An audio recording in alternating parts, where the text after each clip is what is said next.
World War One, a war where many people died, and a war who scarred the world.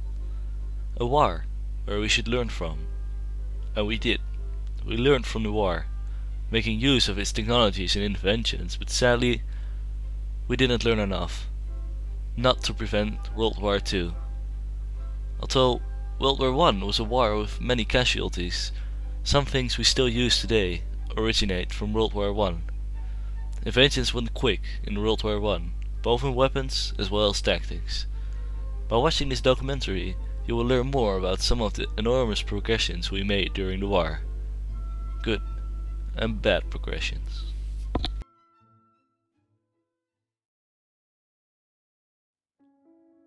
Trench warfare was designed to slow an enemy's advance and allow for a hasty retreat. And in World War I, trenches did exactly what they were designed to do. They provided shelter for the Allied troops while making it extremely dangerous for their enemies to attack their lines. Trench warfare was, and still is, one of the ugliest, fiercest, and at times the most boring aspects of war on the front lines. Dug by hand, or for the luckier soldiers, using shovels and tractors, World War I trenches were usually built at night before the enemy encroached upon the area.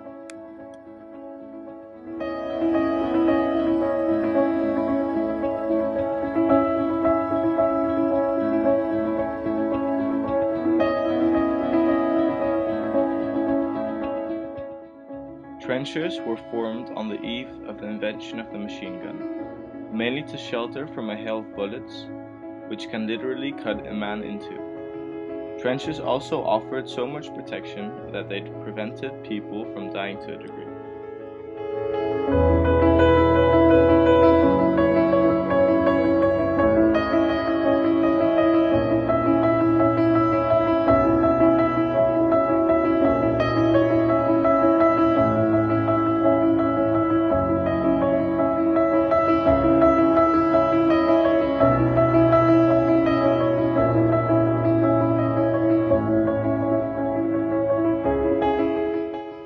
How did trench warfare affect the ordinary soldier? War destroyed bodies.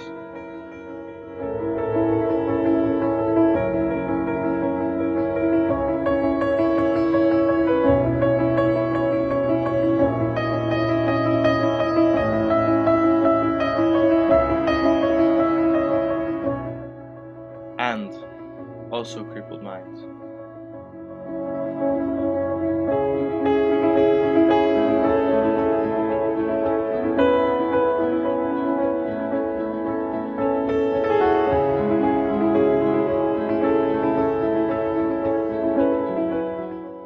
We went to Ypres and visited many historical World War I monuments. We also went to the World War I Museum on Hill 62, where we were able to look at and walk in a well-preserved trench.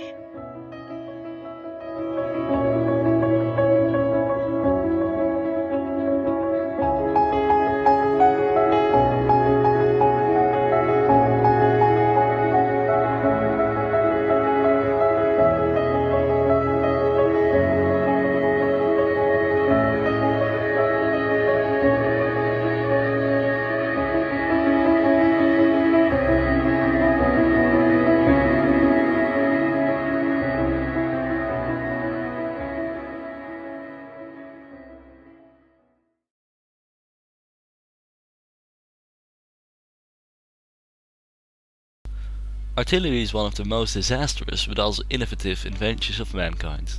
Driven by the need to conquer or save a country, deadly machines were built to do the most damage in the least amount of time. In World War I, the artillery got some great improvements on what they were before. Mortars were used again in the trench warfare, gas was released with new gas shells, and several new techniques like box barrage, which was a barrage set up with 4 barrages on all sides so nobody could come from behind, was introduced. Interesting to note is that fuses for bombs also made their appearance in World War I, although you maybe thought this already existed earlier. This is true, but in World War I there were professional wire fuses used, which made timing a lot easier and the fuses not so dangerous to use. Also, machine guns made their appearance in World War I and were massively used, although they existed earlier. World War I is a war where artillery is mostly used for the many trench fights that took place in France and Belgium. Huge mortars were put aside the battlefield and created a shower of highly explosive shells, which eliminated anyone on the battlefield. These huge explosions created craters which made walking along the battlefield very dangerous, as when it rained, the craters filled up, creating pools of several meters deep. But artillery didn't only take place with mortars. New things like gas and trenches with barrages rose up. Gas was a new way to eliminate everybody in the trench while sparing the trench itself, making it one of the first bioweapons.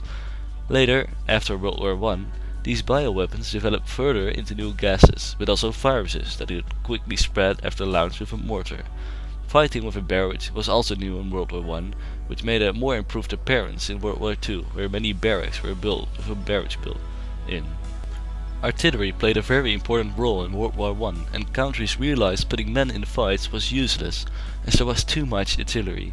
The artillery was so overpowering that new alternatives of warfare had to be found, like fighting with tanks or using more planes. This new form of warfare can clearly be seen later in World War II.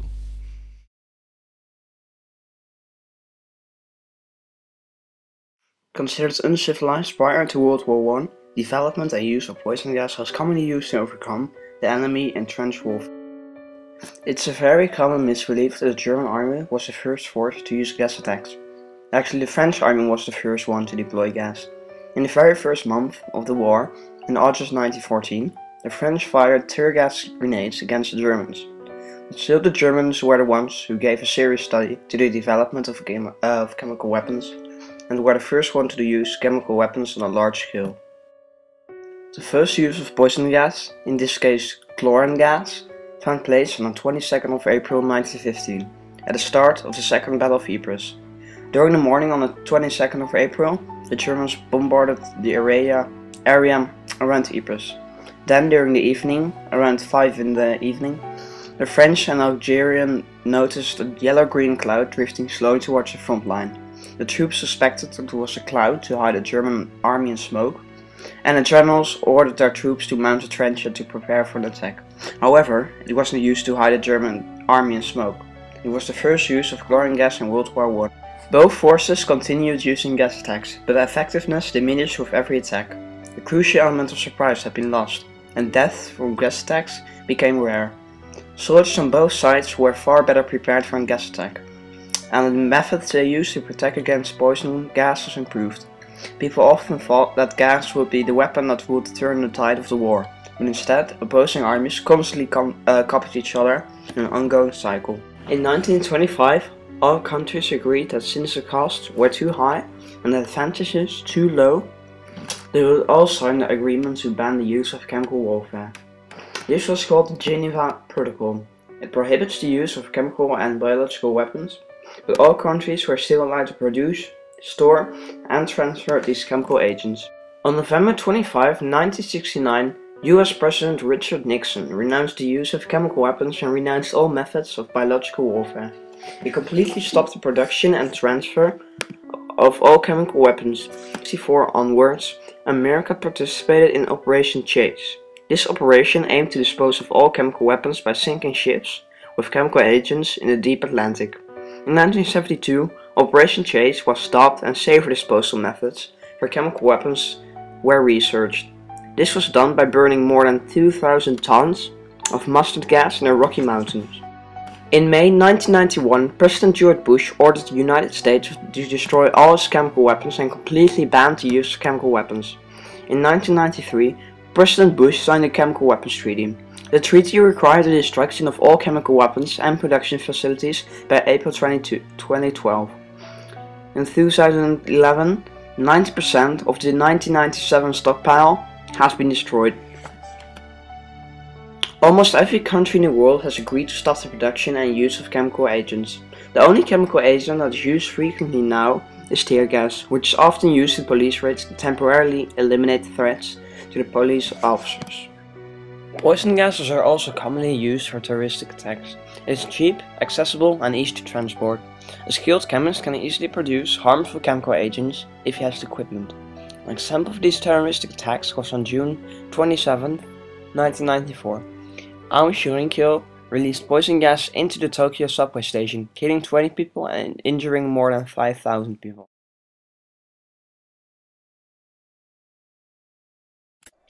Before World War I, horses were seen as an essential part of the military. Cavalry charges overwhelmed the enemy and would often lead to great victories when well planned.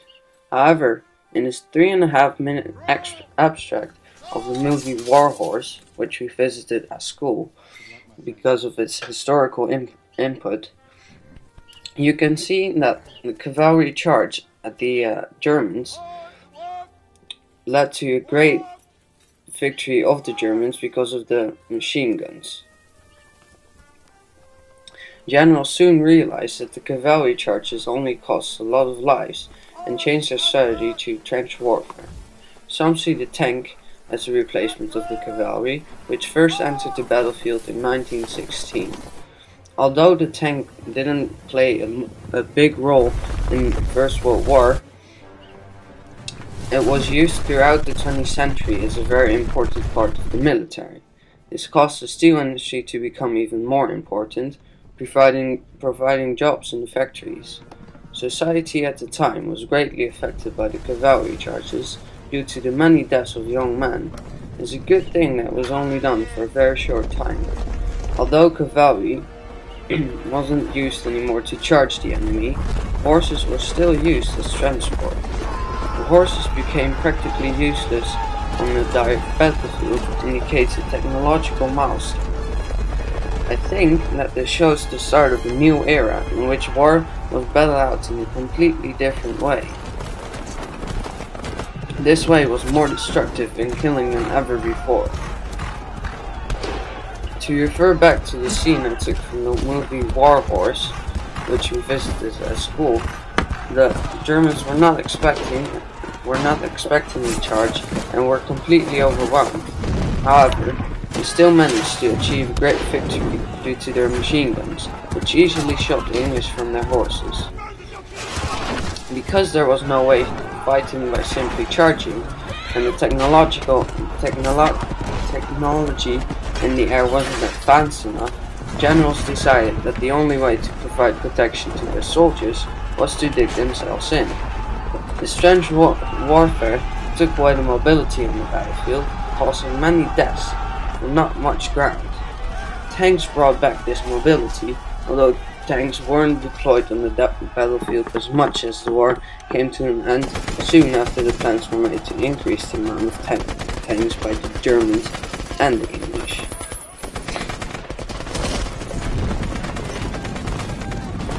Enjoy the rest of the scene.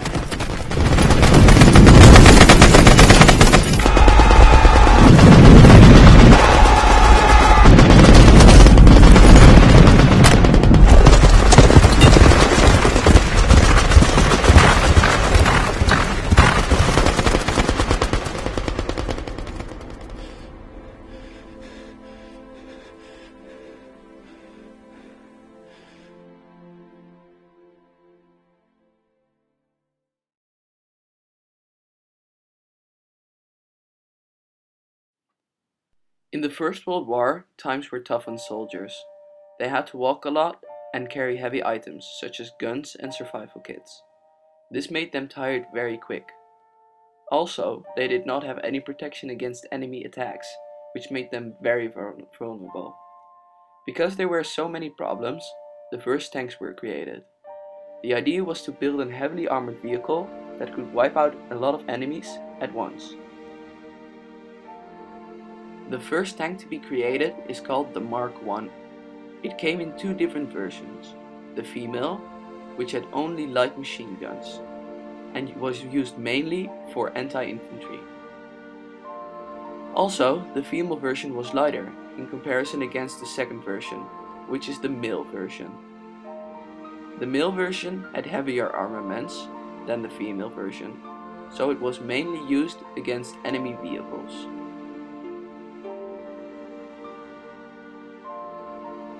There had to be enough space in the tanks for several people, because not only did the tank have to be controlled, people also had to control the machine guns.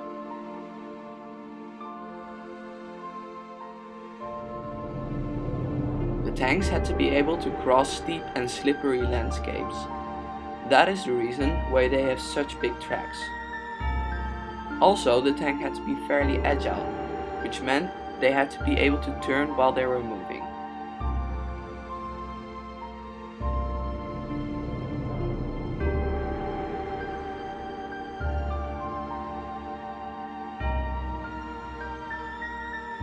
After the Mark I, several other tanks were built, such as the Mark II, but also the Mark III.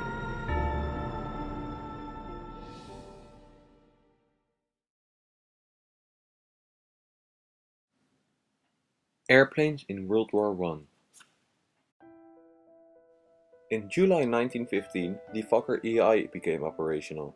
This was the first type of aircraft used in the war with the synchronization gear, which enabled the machine gun to fire through the arc of the propeller without striking its blades. This was an important advantage over other airplanes. The Fokker EI was a German airplane and was the first airplane that was equally as effective as the Allied fighters. Typical 1914 aircraft could only carry very small bomb loads. The bombs themselves and their stowage were still very basic, and they were not very effective. The rise of bombing airplanes started at the beginning of the war. Early fighter airplanes did not have machine guns on them, but when the war started, people began equipping warplanes with machine guns. At first, there were problems with where to mount the machine gun, so that the propeller would not be hit by the bullets. People started to experiment with aircraft to create an effective fighter airplane. The first result was the Vickers experimental fighter biplane. This airplane was a pusher type.